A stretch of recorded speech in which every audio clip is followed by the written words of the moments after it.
Hello, ladies and gentlemen, and everything in between. Welcome back to What's on the Playlist today. Today I'll talk about the Monkees, their debut album, image of which you will see here. I don't know why I did that with my other hand. A lot of people of my generation know about the Monkees and how they came about, but if you're not an old fart like me, let's talk about some band history. The Monkees is actually originally a fictitious band made for a TV show. Due to the success of some of the Beatles movies, like A Hard Day's Night and Help, some studio execs got an idea to do something, similar to try and make money. They had initially talked about doing just an existing folk band. They wanted to use a band called the Love and Spoonful, which at the time was not well known. They eventually became popular in their own right. But when that fell through, they kind of moved on to creating their own band.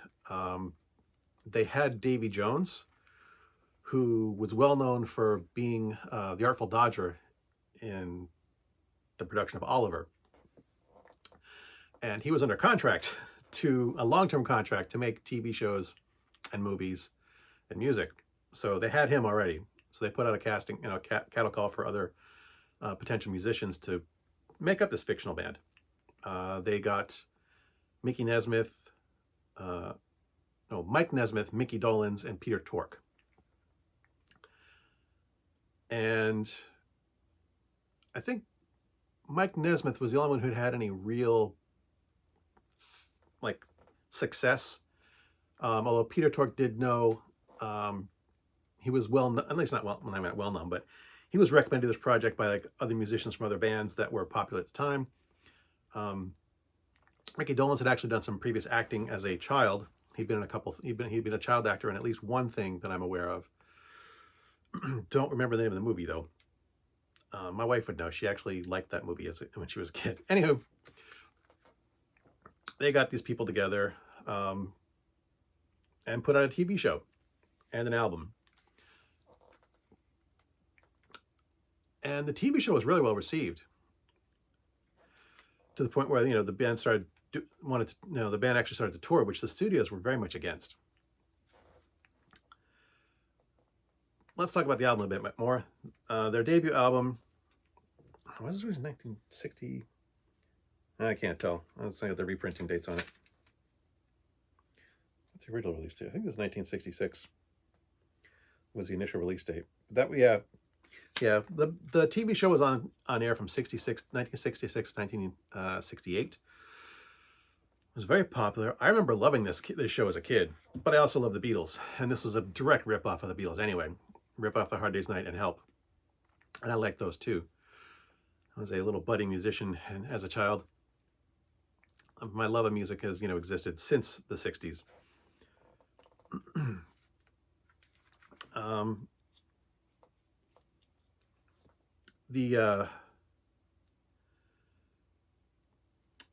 The album was recorded in multiple locations and multiple sessions.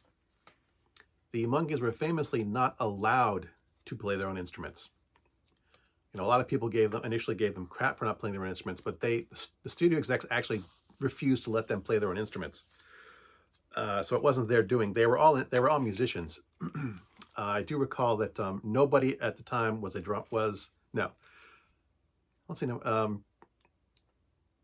I think Davy Jones actually knew how to play the drums, but he was short, and they figured no one would be able to see him if they stuck him on the drums, and they had other designs for him. He was like the cute baby-faced, of the group, the one that all the girls would scream for. That was his designated role in the show. Mickey Dolenz wound up playing the drums, which, he didn't know how to play the drums. He was assigned that role, and he was taught a few licks to make it look like he was drumming for the filming sessions. He did eventually learn how to play the drums. I know Mike Nesmith and Peter Tork were also knew how to play guitar. I think one of them might have knew how to play the drums, but the studio executives decided who played what and where. One interesting thing that I found out about the creation of the album is that the back of the CD is not the original back of the album. That's actually on the inside I don't know if you can see that, the inside liner cover. That's what the back of the album looked like initially.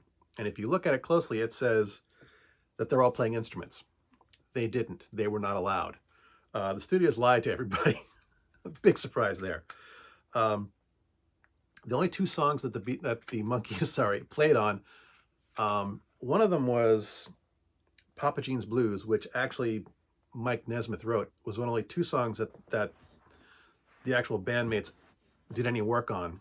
There was that one. I don't remember the other one. But yeah, I keep saying the Beatles. Damn it, the Monkees had to fight to play their own instruments and write their own songs. The only hit from this album was Last Train to Clarksville. That was actually one of their biggest hits ever. It actually reached #1 in the US and 23 in the UK. Not sure about the rest of the world, but that was a huge success, and actually is what led the Monkees to actually being able to successfully fight for their own career and get out in front of the studio's thumbs. There's a couple of things were released on radio but never actually got any traction. Saturday's Child, the theme song from the show. I think, number 12. I almost forgot about this. The last song on this album is Gonna Buy Me a Dog.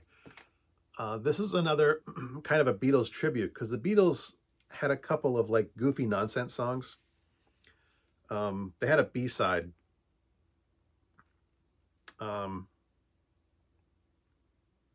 I think it's Call Your Name. I look up the number. That's just a weird, bizarre track of the Beatles being goofy.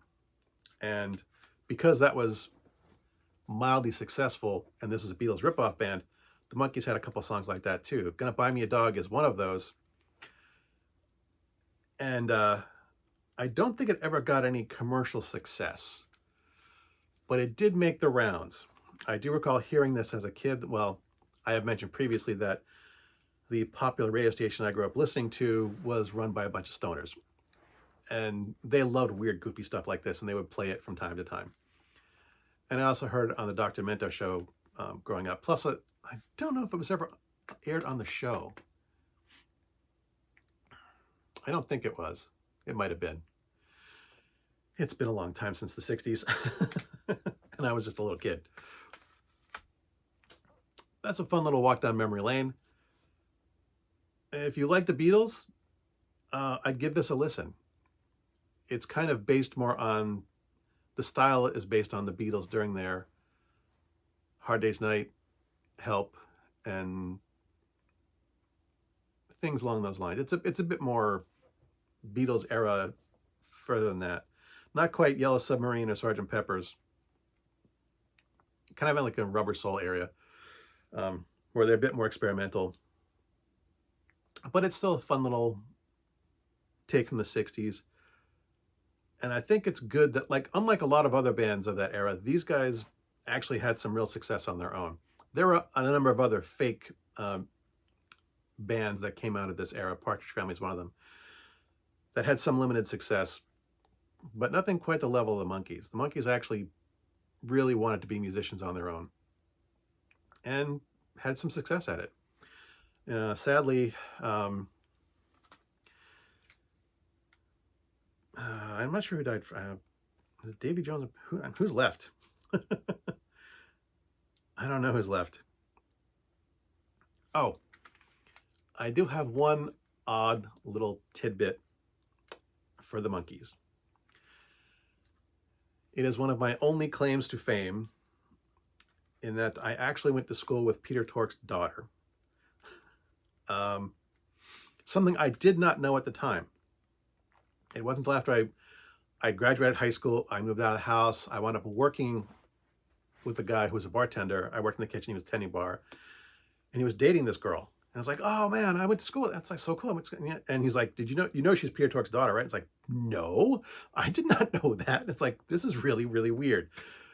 It's like I have very few connections to celebrity. I don't think I've ever actually met any celebrities myself. The only ties I have to celebrity is through other people.